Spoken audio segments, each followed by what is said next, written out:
Colossenses capítulo 1, nós vamos ler o texto do versículo 3 até o versículo 14.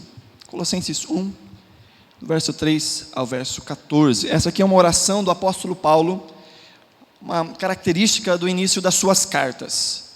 Colossenses 1, verso 3. Todos encontraram? Amém? Eu peço que os irmãos mantenham a Bíblia aberta, que nós vamos voltar sempre para o texto. Diz assim: sempre agradecemos a Deus, o Pai de nosso Senhor Jesus Cristo, quando oramos por vocês, pois temos ouvido falar da fé que vocês têm em Cristo Jesus e do amor que têm por todos os santos, por causa da esperança que lhes está reservada nos céus, a respeito da qual vocês ouviram por meio da palavra da verdade, o Evangelho, que chegou até vocês. Por todo o mundo, este Evangelho vai frutificando e crescendo, como também ocorre entre vocês, desde o dia em que ouviram e entenderam a graça de Deus em toda a sua verdade. Vocês o aprenderam de Epáfras, nosso amado cooperador, fiel ministro de Cristo para conosco, que também nos falou do amor que vocês têm no Espírito. Por essa razão, desde o dia em que ouvimos, não deixamos de orar por vocês e de pedir que sejam cheios do pleno conhecimento da vontade de Deus, com toda a sabedoria e entendimento espiritual. Isso para que vocês vivam de maneira digna do Senhor e em tudo possam agradá-lo, frutificando em toda boa obra, crescendo no conhecimento de Deus e sendo fortalecidos com todo o poder, de acordo com a força da sua glória, para que tenham toda a perseverança e paciência com alegria, dando graças ao Pai, que nos tornou dignos de participar da herança dos santos no reino da luz, pois Ele nos resgatou do domínio das trevas e nos transportou para o reino do seu Filho amado, em quem temos a redenção, a saber, o perdão dos pecados. Amém? Vamos orar? Senhor, te damos graças pela Tua palavra, e cremos que é a Tua palavra que nos orienta, é a Tua palavra que nos torna aptos para o crescimento, é a Tua palavra que nos revela o coração e a vontade do Senhor. Pedimos que nessa noite, mais uma vez, o Teu Espírito Santo prepare o nosso coração para a recepção da Tua palavra. Aplica-nos no coração a Tua palavra, para que nós possamos crescer na graça e no conhecimento da Tua vontade, em nome de Jesus. Amém? Amém. Essa aqui, então, é a carta do apóstolo Paulo a uma igreja na cidade de Colossos. Essa foi uma igreja que não foi erguida ou não foi fundada pelo apóstolo Paulo. Essa é uma igreja que vai nascer como filha da igreja de Éfeso. Paulo, ao pregar em Éfeso, apresenta o Evangelho, muitas pessoas se convertem. Dentre essas pessoas há um homem que era da cidade de Colossos, um homem chamado Epáfras, a quem ele apresenta nessa carta. Epáfras possivelmente é o fundador tanto da igreja que há em Colossos, como a igreja que havia numa cidade muito próxima, que era chamada de Laodiceia. O apóstolo Paulo está preso e Epáfras vai até Roma, onde o apóstolo Paulo está preso, para contar de como o evangelho está caminhando na cidade de Colossos, na cidade de Laodiceia, na cidade de Éfeso. Então Paulo escreve algumas cartas para responder a alguns desafios que aquelas igrejas estavam tendo. Paulo escreve então essa carta aos Colossenses e pede para que essa carta também seja enviada a Laodiceia e que esses irmãos peguem a carta que Paulo enviou a Laodiceia e também leiam em sua igreja. Nós não temos o registro dessa carta nos dias de hoje do que Paulo escreveu a Laodiceia. Eu acredito, e isso é só especulação minha, de que o conteúdo da carta a Laodiceia é muito parecido com o conteúdo da carta de Colossenses. Porque o conteúdo da carta de Efésios, que é uma carta que é chamada de carta gêmea, para com essa carta de Colossos, são muito parecidos. Os assuntos são muito parecidos, a forma que Paulo trabalha os assuntos é muito parecida, porque aquilo era uma realidade da região, os problemas, as dificuldades estavam acontecendo em toda aquela região. Então Paulo tenta apaziguar esses problemas, trazer ordem nesses problemas e aconselhar a igreja a que continue caminhando na fé. Um dos problemas que acontecia aqui na cidade de Colossos era um grupo de pessoas que começava a desconsiderar a autoridade plena, ou seja, a plenitude da salvação em Cristo Jesus. Essas pessoas, elas não desconsideravam Jesus completamente. Elas não diziam, olha, Jesus não é Deus, ou Jesus não salva. Não é isso que essas pessoas diziam. Elas diziam, sim, Jesus salva, mas Jesus salva se também com Ele forem feitas outras coisas. Jesus não é o todo. É necessário sim amar a Jesus, mas é necessário também guardar uma dieta diferenciada. É necessário também fazer certos tipos, ou ter certas festas, adorar a Deus em certos dias diferenciados. É necessário a circuncisão, é necessário tantas outras coisas.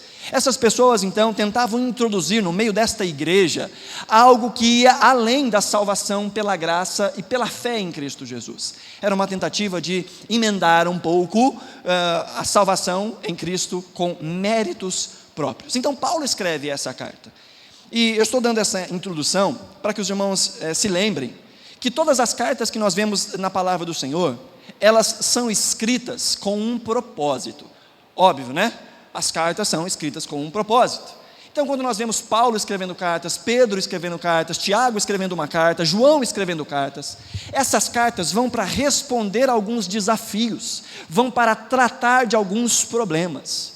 E quando nós olhamos para as cartas de Paulo de uma maneira muito especial, Paulo geralmente começa as suas cartas adorando a Deus e agradecendo a Deus pela vida daquelas pessoas, agradecendo a Deus pelo entendimento que aquelas pessoas têm da fé em Cristo Jesus. E isso ele faz em praticamente todas as suas cartas, o que nos traz logo de cara uma lição, que embora essas igrejas da qual Paulo trata e outros irmãos tratam, sejam igrejas problemáticas, igrejas onde existem pessoas, na sua maioria, que necessitam da misericórdia do Senhor e precisam mudar de vida, Paulo era profundamente agradecido pela obra do Espírito Santo ter iniciado naquelas igrejas.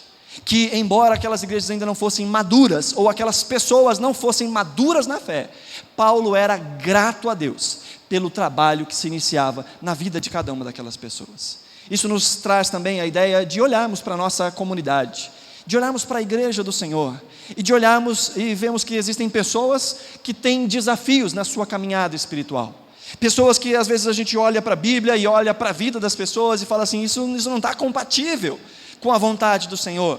E nós podemos ter a tendência de entrar simplesmente num criticismo, de criticar, de falar mal, de xingar e coisas do tipo, sem reconhecer que o Espírito Santo de Deus iniciou naquelas vidas uma obra.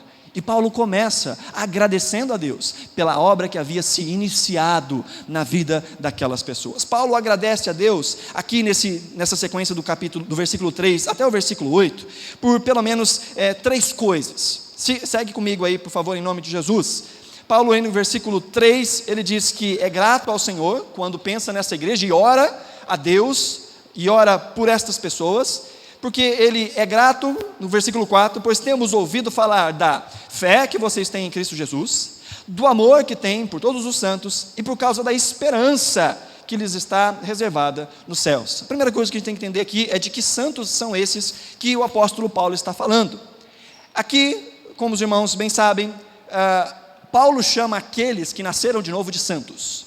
É assim que ele inicia a carta. Ele diz aí no versículo 1, capítulo 1, verso 1, ele diz, Paulo, apóstolo de Cristo, pela vontade de Deus, e o irmão Timóteo, escrevendo a quem? Aos santos e fiéis irmãos em Cristo que estão em Colossos. Então Paulo chama de santos os irmãos. Então ele fala sobre a fé em Deus, o amor para com os irmãos e a esperança na glória. Paulo já agradece de cara esse tripé que forma a vida cristã, que é a fé, o amor e a esperança. A fé nada mais é do que o conjunto de doutrinas que nós aprendemos a partir da palavra de Deus, ou seja, é a parte teórica do conhecimento da vontade de Deus. O amor é a fé em ação, ou seja, enquanto a fé é o entendimento, o amor é a prática. E essa fé e esse amor estão calcados ou baseados em uma esperança, a esperança da glória. Então Paulo é grato a Deus pela fé, pelo amor e pela esperança que esses irmãos têm. E ele também é grato, aí na sequência, no próximo versículo, o verso 5, ele diz, por causa da esperança que lhes está reservada nos céus, a respeito da qual vocês ouviram por meio da palavra da verdade, o evangelho que chegou até vocês. Paulo diz então que o que produziu na vida daqueles irmãos, fé, amor e esperança, foi o evangelho. Então Paulo demonstra a sua gratidão pelo evangelho transformador que chegou até essa igreja. E não só isso, Paulo continua aí, o verso 6. Por todo mundo este evangelho vai frutificando e crescendo, como também ocorre entre vocês, desde o dia em que vocês ouviram e entenderam a graça de Deus em toda a sua verdade. Vocês o aprenderam de Epáfras, nosso amado cooperador, fiel ministro de Cristo para conosco. Paulo também está grato ao Senhor pelo ministro, ou por aquele que prega o evangelho. Ou seja, se a gente vai de trás para frente, a gratidão de Paulo vai daqueles que pregam a palavra de forma fiel, esta palavra que é o evangelho, e este evangelho que produz na vida daquele que crê, fé, amor e esperança. Então Paulo começa agradecendo, Paulo começa grato pela obra do Senhor realizada na vida daqueles irmãos. Amém? Essa é a primeira parte da oração de Paulo, uma oração de agradecimento. E aí então vem o tema da nossa mensagem nessa noite, que é: gratos sim, satisfeitos jamais. Gratos sim, satisfeitos jamais. E é isso que nós vemos na oração de Paulo. Paulo inicia orando, agradecendo ao Senhor, mas a oração de Paulo evolui para uma intercessão. Ele começa a orar em favor destes irmãos, para que algo, ou para que algumas coisas aconteçam na vida desses irmãos. Enquanto que do versículo 3 ao versículo 8, Paulo mostra a gratidão pelo início da caminhada daqueles irmãos, do verso 9 até o verso 14, Paulo demonstra um anseio pelo crescimento espiritual daqueles irmãos, para que eles não permaneçam naquela posição em que eles estão, mas que eles venham a evoluir. É até interessante que existe um paralelo aqui, nesses dois blocos do texto, em que Paulo repete as mesmas frases. No original em grego, ele repete inclusive as mesmas palavras. Quando a gente olha, por exemplo, aí, o versículo 3, ele fala que é agradecido a Deus o Pai. Lá no versículo 12, ele fala dando graças ao Pai. No versículo 3, de novo, ele fala oramos por vocês. No verso 9, ele fala também lá, por essa razão, desde o dia em que ouvimos, não deixamos de orar por vocês. O verso 6, ele fala sobre o evangelho que está produzindo frutos e que vai crescendo. No verso 10, a oração de Paulo é que estes irmãos também produzam, frutifiquem em toda a boa obra e cresçam no conhecimento de Deus. No verso 6, ele diz que isso aconteceu, o evangelho começou a caminhar e a frutificar, desde que os irmãos entenderam a palavra do Senhor. E no verso 9, ele diz que o motivo da sua oração, o motivo principal da sua oração é que essas pessoas sejam cheias do entendimento da vontade de Deus. Em outras palavras, Paulo está dizendo assim: olha, o evangelho está frutificando, mas a minha oração é que vocês frutifiquem mais. Paulo diz: olha, eu sou grato a Deus porque vocês estão crescendo, mas a minha oração é que vocês cresçam mais. Paulo mostra que, embora esteja grato, e essa deve ser a postura na nossa vida, como nós cantamos hoje, queremos o teu nome engrandecer e agradecer-te por tua obra em nossas vidas.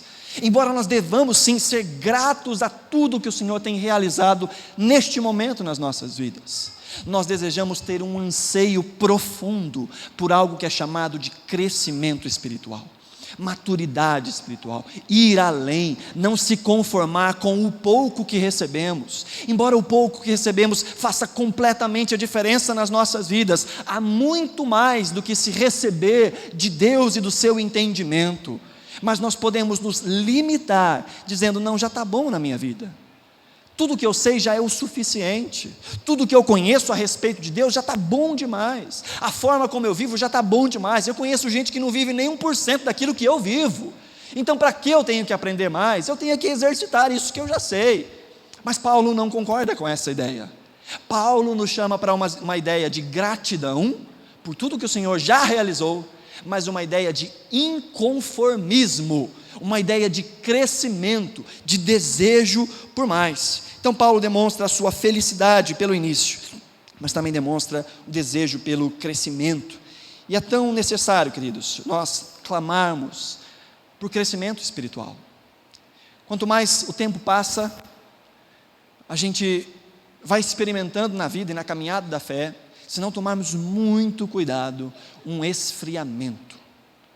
Quanto mais o tempo passa e nós não nos enchemos deste entendimento, não nos enchemos do Espírito, como lemos no início do culto, o nosso gás vai acabando, o gás vai diminuindo.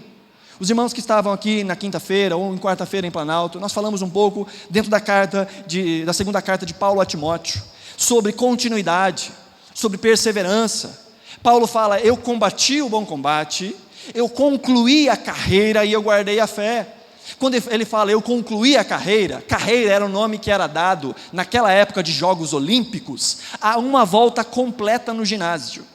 Essa era a carreira. Paulo diz: eu dei largada e eu fui até o final e corri tudo que eu tinha que correr. E é tão importante nas nossas vidas nós começarmos na fé, é tão necessário nós começarmos coisas na nossa vida, mas o importante mesmo é como as coisas terminam. Há mérito no começo das coisas. Eclesiastes capítulo 7, verso 8 diz que melhor é o fim das coisas do que o começo. Começar projetos é maravilhoso, é necessário, mas é mais importante ainda cumprir os projetos que começamos. Começar um plano é muito importante, mas concluí-lo é ainda mais. Não há méritos em planos que começamos e abandonamos. Não tem como a gente se orgulhar lá na frente: olha, há 10 anos atrás, vamos usar aquele exemplo que a gente sempre usa, há 10 anos atrás, o pastor Jean começou a fazer academia. Ele foi à frente? Não, ele desistiu. Mas há 10 anos atrás ele começou esse processo. A alegria de começar, mas a alegria verdadeira está em concluir os projetos. E nós necessitamos tanto, queridos, de gás espiritual para continuar na caminhada da fé. Há muitos que começam a sua caminhada na fé e vêm as lutas, vêm as aflições, vêm as complicações, vêm as necessidades de abrir mão de certas coisas, e isso desanima. Isso traz desânimo que leva a parar no meio da caminhada. Deixa de ir à frente.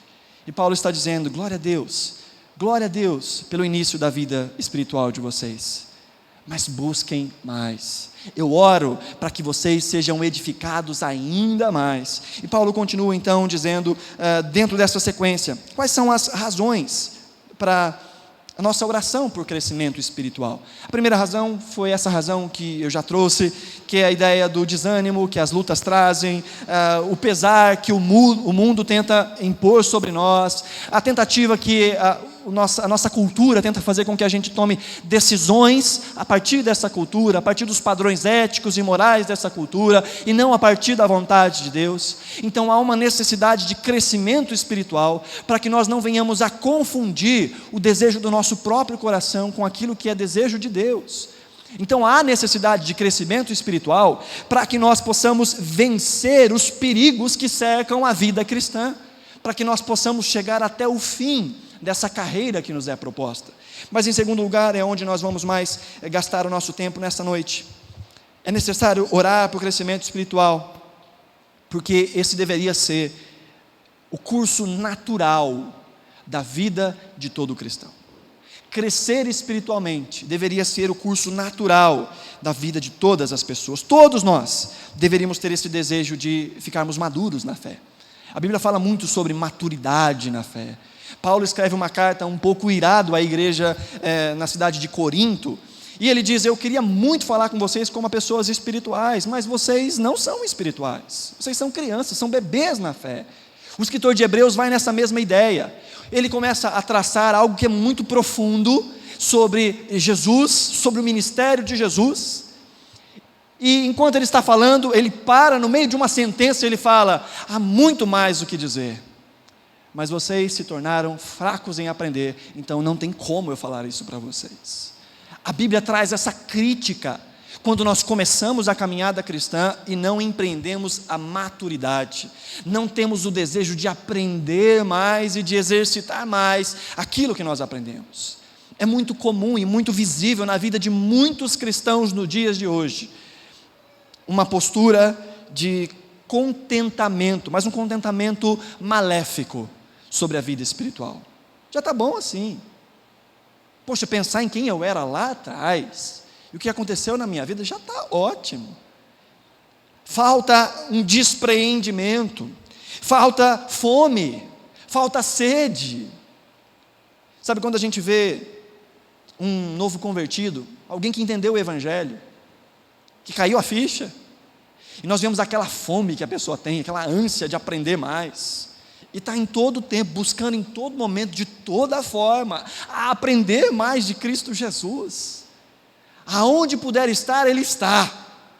Aonde houver alguém que está falando em nome de Deus, Ele é o primeiro a chegar, Ele se dispõe, Ele está sedento, Ele está faminto. Mas como eu disse, com o passar do tempo, o nosso gás vai acabando. E coisas que antes não nos impediam de chegar à presença de Jesus, agora impede. Coisas que antes não faziam a diferença, que a gente passava por cima, quebrava as barreiras, lutava, se sacrificava para poder cumprir a vontade de Deus, hoje já não tem mais tanta força para fazer. Hoje o que antes era motivo de alegria, poder dizer, eu tinha tal coisa para fazer, mas eu venci para poder fazer isso para o Senhor, hoje se torna desculpa para não fazer. Eu até poderia, mas há algo na minha vida que me impede. Nós vemos o apóstolo Paulo na sua carta a Timóteo dizendo, a minha vida está sendo derramada como uma oferta de bebida. Os irmãos que estavam aqui na quinta e na quarta-feira lembram que a oferta de bebida era a última parte dentro de um ritual do Antigo Testamento de sacrifício, era a última parte que acontecia. Depois de toda a oferta entregue, eles derramavam um pouco de vinho para que subisse uma fumaça, simbolizando que a adoração tinha sido recebida por Deus. E Paulo, no final da sua vida, ele diz, a minha vida está sendo derramada como essa última oferta de bebida, porque em toda a minha vida eu vivi sacrificando a minha vida para a glória do Senhor, e agora estou prestes ao último sacrifício da minha vida, literalmente. E quando nós olhamos para a vida da maioria dos cristãos, nós vemos pessoas que se sacrificam por tantas e tantas coisas, menos por amor a Cristo. Se sacrificam por uma carreira de sucesso, se sacrificam para ficar entre os primeiros em uma fila de alguma coisa, se sacrificam para ter uma vida confortável, se sacrificam para o bem-estar da sua família. Nada de errado nessas coisas. O problema é quando nós não damos o mesmo valor ao nome de Cristo Jesus, e não estamos dispostos a sacrificar a nossa vida por amor a Deus e ao seu Evangelho. Quando nós empenhamos e gastamos a nossa vida em tantos projetos pessoais e egoístas, mas não gastamos um segundo da nossa vida na busca por valores espirituais, quando nos envolvemos demasiadamente com os cuidados desse mundo, mas não damos tempo de qualidade para Deus. O apóstolo Paulo chama esses irmãos a uma vida de maturidade, e essa vida de maturidade fala sobre crescimento espiritual. Crescer espiritualmente é ter o desejo, em primeiro lugar, de crescer. E se eu fizer uma pergunta aqui nessa noite, possivelmente todo mundo vai dizer, eu quero crescer espiritualmente. Então não vou nem fazer essa pergunta, né? Nem vou fazer essa pergunta. Porque o desejo de crescer espiritualmente, verdadeiramente, não está naquilo que a nossa boca fala, eu quero crescer espiritualmente. O desejo genuíno de crescimento espiritual está em como eu tenho orientado a minha vida a esse respeito. Imagine uma pessoa que luta com o seu peso, uma pessoa que quer de todo tipo perder alguns quilinhos, ou, em outros casos, alguém que quer de todo jeito ganhar alguns quilinhos. Imagina essa pessoa que quer perder os quilinhos, sentado a uma mesa, cheia de comida, com a boca toda lambuzada, todo lambuzado, de gordura de porco, um baita de um porco, a pururuca na frente dele, ele segurando assim, e aí você pergunta assim, você tem o desejo de emagrecer? É a coisa que eu mais quero na minha vida. Infelizmente, às vezes essa é a postura de muitos cristãos. A coisa que eu mais quero é crescer espiritualmente. Tá, e quais são os passos práticos para isso? Como você demonstra na prática que há esse desejo? é uma necessidade crescer espiritualmente.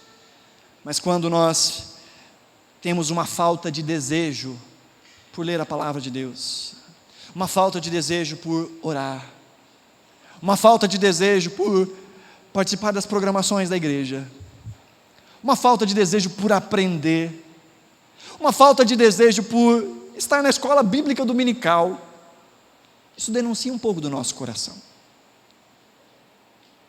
Porque aqueles que se converteram há mais tempo podem se lembrar do fervor e da vontade de aprender tudo que se podia naquela época. Mas com o passar do tempo, faltar a uma ou duas reuniões da igreja já não faz a menor diferença. Eu conversava com o pastor Manfred, que recentemente teve um pequeno acidente, cortou o pé, e não pôde vir no culto domingo passado. Uma coisa que o Manfred falou, que sempre que eu converso com o Manfred eu fico marcado.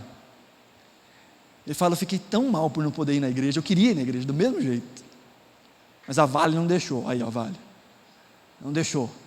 Eu queria muito. Uma pessoa que está conosco assim todo tempo, e isso não é para a glória do Manfred não, mas existem muitos irmãos aqui, que muitas vezes conversam comigo. Tem gente que não precisa fazer isso, tá? Não precisa, mas tem gente que faz, que chega no culto de domingo e fala assim: pastor, semana que vem eu não vou estar no culto, porque eu vou fazer tal e tal coisa, tá? Mas eu volto dia tal, e dia tal eu já estou de volta na igreja. Não tem necessidade, mas há um desejo no coração dessa pessoa de dizer: olha, eu tenho o desejo de estar, e não poderei, mas isso é uma pena, eu sinto falta. Faltar ao culto não é problema, até o pastor já faltou no culto. Faltar ao culto não é problema, o problema é quando isso não faz a menor diferença. O problema é quando eu não fico desejoso, não sinto peso. E se faltar a uma reunião da igreja já é um negócio complicado, imagina estar afastado da comunhão com os irmãos durante um tempo prolongado. Isso mostra uma falta de desejo por maturidade, por crescimento espiritual. Então quer dizer que ir à igreja é o todo do crescimento espiritual? Não, essa é a parte mais rasa. Isso que é o pior do problema, porque estar na igreja é a parte mais rasa da espiritualidade. Porque estar aqui, por mais que possa custar um pouco às vezes, de gasolina, de tempo, ou de paciência, para ficar ouvindo o pastor falar sempre as mesmas coisas, no final das contas, eu canto com todo mundo cantando, eu oro com todo mundo orando, e eu leio a Bíblia porque está todo mundo lendo a Bíblia. Essa é a parte mais rasa. Agora, se eu não tenho sequer o desejo de fazer isso em comunidade, isso também é uma coisa da minha cabeça. Como crer que uma pessoa tem condições de fazer isso longe? Orar longe, estudar longe. Quando nós olhamos para a palavra do Senhor e vemos Paulo orando por esses irmãos, ele ora dizendo: eu quero que vocês cresçam.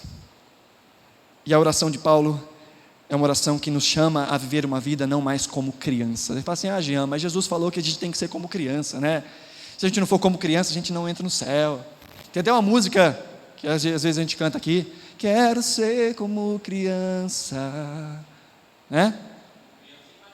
Criança em malícia. Aí Paulo vai dizer lá para os corintianos, em 1 Coríntios capítulo 14, verso 20, ele diz: irmãos, deixem de pensar como criança. Com respeito ao mal, sejam crianças, mas quanto ao modo de pensar, sejam adultos. Paulo já explica essa ideia.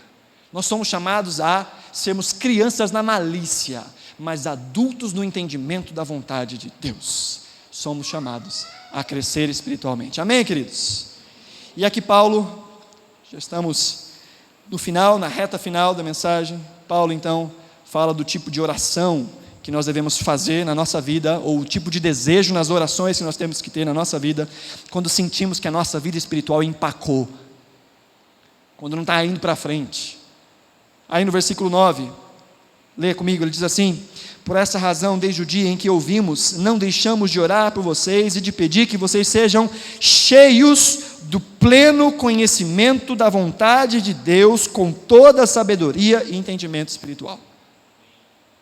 Aqui nós vemos nessa sequência do versículo 9 até o versículo 11, um apóstolo Paulo megalomaníaco. Paulo é um fominha. Paulo não se contenta com pouco. Se você olhar aí comigo na sua Bíblia, olha o verso 9, ele fala assim: eu peço para que vocês sejam cheios, a revista atualizada diz, para que vocês transbordem no pleno conhecimento da vontade de Deus. Então ele diz, eu peço que vocês sejam cheios do pleno conhecimento, com toda a sabedoria. No verso 10 ele diz, em tudo possam agradar, para que vocês frutifiquem em toda boa obra, para que vocês possam ser fortalecidos, verso 11, com todo o poder, para que vocês tenham toda a perseverança. Paulo não se contenta com pouco, é com tudo. A minha oração é porque vocês tenham todo o conhecimento de Deus. Você fala assim, Paulo, isso é um absurdo. Ele fala, eu sei. Mas o desejo deve ser de conhecer tudo sobre Deus. Isso é humanamente possível? Não. Mas o desejo deve haver. O desejo de conhecermos tudo sobre Deus. Mas eu não consigo, mas isso não é desculpa. Porque as utopias servem para nos manter em movimento. Quando nós achamos que já chegamos no ápice da nossa vida espiritual, é aí que nós começamos a decair. Talvez o maior pecado relacionado com a espiritualidade é o pecado da soberba espiritual. É quando a gente acha que já aprendeu tudo o que tinha que aprender, que já não há mais nada o que ser aprendido. Eu tive o desprazer de conhecer uma pessoa em tempo de seminário, que ele disse, nesta escola não há ninguém que tenha capacidade de me ensinar alguma coisa. E há muitas pessoas que não dizem isso com todas as palavras, mas têm uma postura de quem desconsidera todo o conselho e toda a instrução que vem da parte de Deus e da parte dos irmãos em Cristo. Nós somos chamados a desenvolver uma vida de amplo crescimento, a desejar transbordar no pleno conhecimento de Deus. Não é só ter todo o conhecimento, é ter todo o conhecimento de Deus, e ter todo esse conhecimento de Deus transbordando a nossa vida. Então é exponencial. E Paulo então nos chama, na sua oração, a termos esse desejo de almejar, ter altas expectativas. O texto que nós lemos, um texto paralelo de Efésios capítulo 4, que nós lemos no início do culto, Paulo fala para nós sermos cheios do Espírito Santo de Deus. Ser cheios é não querer pouco, é querer tudo. É querer que cada espaço de nós seja preenchido pela espiritualidade que vem de Deus. É querer que a nossa mente seja absorvida por todo o conhecimento de Deus. É ter uma expectativa alta. É impossível nós fazermos a vontade de Deus sem conhecermos a vontade de Deus. Você pode pensar, claro que toda ilustração ela tem as suas limitações, mas talvez você já tenha tido essa experiência. Como é difícil você dar presente para uma pessoa que você não conhece. Como é difícil. Eu não sei do que essa pessoa gosta. Às vezes você vai comprar para um aniversário, alguma coisa, não tem muita intimidade com aquela pessoa, mas o protocolo social diz que você vai ter que ir naquela festa e vai ter que dar um presente. E aí começa aquela né? E agora? O que eu dou? Não sei o que essa pessoa gosta.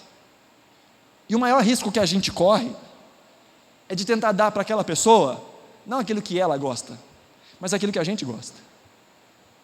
E às vezes até essa é a desculpa quando a gente entrega o presente para alguém que a gente não conhece muito bem. Olha, eu não sei se você vai gostar, mas eu comprei porque eu gosto muito. Não é assim? Muitas vezes os cristãos querem viver a vida espiritual desse jeito. Senhor, eu não sei se isso te agrada, mas é um negócio que eu gosto muito. Talvez isso te agrade. E quando nós olhamos para a revelação da vontade de Deus expressa na sua palavra, nós vemos que muitas das atitudes religiosas que nós temos vão na completa contramão daquilo que é o desejo de Deus. Quando muitas atitudes que nós julgamos ser atitudes que Deus se agrada, quando nós comparamos com a vontade de Deus expressa na sua palavra revelada, nós vemos que nós estamos viajando na maionese. Quando as pessoas dizem assim, olha, servir a Deus de verdade é amar a Deus sobre todas as coisas e amar o próximo como a nós mesmos, ou como Jesus nos amou, não é assim? É isso mesmo que a Bíblia fala. A grande questão é: o que é amar a Deus? Como é que se ama o próximo? De acordo com o nosso próprio coração? Como é que se adora a Deus? De acordo com aquilo que eu acho que tem que ser assim? Olha, eu não sei muito a respeito de Deus, mas eu acho que é assim que Deus trabalha. Eu acho que é isso que Deus quer. Olha, eu não tenho muito entendimento da palavra de Deus não, mas eu acredito que Deus pense dessa forma. E aí a gente começa a colocar na boca de Deus palavras que são nossas. Enquanto que nós somos chamados a transbordar no pleno conhecimento de Deus. E o que é conhecer a Deus ou conhecer a vontade de Deus? Pode ser que haja um desejo de conhecer aquilo que Deus não revelou. Eu sei que alguns cristãos, no dia 30 ali, dia 31, oravam para que Deus revelasse os números da mega da virada. Senhor, me revela. E às vezes nós queremos que Deus revele coisas que estão ali no secreto dEle, que inclusive são coisas que Ele revela à medida que nós vamos caminhando e vivendo, enquanto que Deus já revelou muito a respeito da vontade dEle, naquilo que nós chamamos de palavra revelada de Deus, que é a Bíblia. E muitos cristãos têm a tendência mística a procurar muito mais aquilo que é oculto, inclusive da Bíblia, enquanto que, ao invés de procurarmos aquilo que está completamente oculto, até mesmo dos nossos olhos da palavra de Deus, nós somos incumbidos, encarregados a procurar conhecer aquilo que já está revelado na palavra de Deus. Porque embora nem sempre Deus diga para nós, saia desse emprego, ou entre nesse emprego, ou namore com essa pessoa, ou termine com essa pessoa, ou case com essa pessoa, ou separe dessa pessoa, embora Deus nem sempre diga de maneira tão clara, Deus deixou expresso na sua palavra padrões, princípios e formas de entender a vida, que faz a gente julgar todas essas coisas, que faz com que, ao conhecer a vontade de Deus, a gente olhe para uma posição de emprego de repente e diz assim, não, isso não se encaixa naquilo que eu como cristão devo viver. Deus falou com você que não é para você entrar nessa? Não. Eu aprendi na palavra de Deus quais são os padrões que devem reger a minha vida, e entrar neste âmbito vai destruir os meus padrões. Então Deus me deu a resposta. Ele falou com você audivelmente? Não. Ele mandou um e-mail? Não. Ele me ensinou através da sua palavra. Crescimento espiritual leva tempo. Crescimento espiritual é trabalhoso. Por isso que muitos cristãos tentam pegar a linha do atalho e querem saber, Senhor, o que o Senhor quer? Fala de um jeito que eu perceba. Enquanto que se a gente buscar a palavra de Deus, Deus estabelece várias bases para que na hora da tomada de decisão eu preciso sequer orar. O que, Jean? Tem decisões que eu tenho que tomar sem orar? Exatamente. Tem decisões que já estão tão expressas na palavra de Deus que você não tem necessidade de orar. Senhor, será? Aí só falta Deus pegar aquela Bíblia Thompson mais grossa e jogar na sua cabeça, BAM! Precisa perguntar? Porque quanto mais nós entendemos a vontade de Deus, mais nós vamos conformando, porque é exatamente isso que Paulo fala. O desejo dele é que esses irmãos tenham pleno conhecimento da vontade de Deus. Para quê? Qual é a vontade de Paulo? Por que ele quer que esses irmãos tenham pleno conhecimento? Olha o verso 10. Para que vocês vivam de maneira digna do Senhor, e em tudo possam agradá-lo, frutificando em toda boa obra, crescendo no conhecimento de Deus, sendo fortalecido com todo o poder, de acordo com a força da sua glória, para que tenham toda a perseverança e paciência com alegria. É para isso que Paulo ora, para que a gente tenha conhecimento, para que esses irmãos tenham conhecimento da vontade de Deus. Porque o conhecimento da vontade de Deus que nos faz agir em conformidade com a vontade de Deus, que nos faz perseverar de acordo com a vontade de Deus, que nos faz ter paciência para a operação de Deus, porque nem sempre Deus muda as coisas da nossa vida do dia para a noite. Muitas coisas acontecem na nossa vida num longo período de tempo. Mas se eu não conheço a vontade de Deus, E eu estou orando, e aquilo aparentemente não saiu do lugar. Eu digo, Deus não está me ouvindo. Onde é que está esse Deus? Deus não está trabalhando. Mas talvez antes de Deus resolver essa situação na sua vida, Ele precise resolver o seu coração.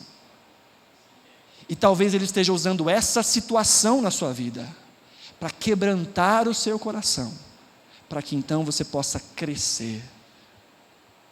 Quando a gente olha para a vida de Jó, que até é um ditado, popular sobre a paciência de Jó, nós vemos um Jó que no final da sua caminhada, ele não estava contente com a sua espiritualidade. A gente olha para a vida de Jó e fala assim, poxa, esse cara, paciente, homem de Deus, perseverante. Mas no último capítulo do livro de Jó, tem aquela frase famosa, Senhor, antes eu te conhecia de ouvir falar, mas agora os meus olhos te veem. Eu aprendi, Senhor. E eu aprendi no meio dessa turbulência que aconteceu na minha vida. Agora eu te conheço de verdade. Jó entendeu que embora aquela situação fosse completamente desconfortável, terrível, e fruto de um ataque do inimigo, Jó entendeu que todas as coisas cooperam para o bem daqueles que amam a Deus. Há crescimento em tudo. E por vezes nós oramos pelas coisas erradas. O irmão me ensinou certa vez uma oração que é, Senhor, não me tira desse lugar, falando sobre tribulação, não me tira desse lugar, enquanto eu não tiver aprendido tudo o que eu preciso aprender, estando nesse lugar. Porque às vezes nós queremos somente a anestesia, e não a cirurgia. Às vezes o braço está na carne viva, espiritualmente falando. Se a gente não tratar, vai gangrenar, vai ter que amputar. Mas a gente corre e diz, não, eu só quero o remedinho que faz parar de doer. Só quero um anestésico. Não, mas vai precisar operar, vai precisar arrancar, lavar a ferida, costurar. Não, isso dói demais. Só dá alguma coisa que faz parar essa dor. E muitas vezes essa é a postura espiritual de muitos cristãos. Correm para Deus, não para que Deus mude o seu coração esse que os trouxeram a essa situação, que os trouxe a essa situação, mas corre para Deus para dizer, Senhor, eu não quero mais sentir dor. E o que Deus fala é, o problema não é a dor que você está sentindo, a questão é como é que você chegou nesse ponto, porque se eu te tirar deste ponto, amanhã você está no mesmo lugar, porque você não aprendeu nada com isso. Mas Deus nos chama para uma vida de maturidade. E a maturidade só acontece de propósito. A gente não acorda pela manhã e, amadureci espiritualmente. O que você fez? Nada, eu só dormi. De um dia para a noite. Acordei maduro, cheio de fé, cheio de conhecimento. Parece que enquanto eu dormia, os anjos vieram com um pendrive celestial, enfiaram no meu cérebro, numa porta USB que ele achou ali, e fez um download de todo o conhecimento de Deus. Isso acontece não, tá?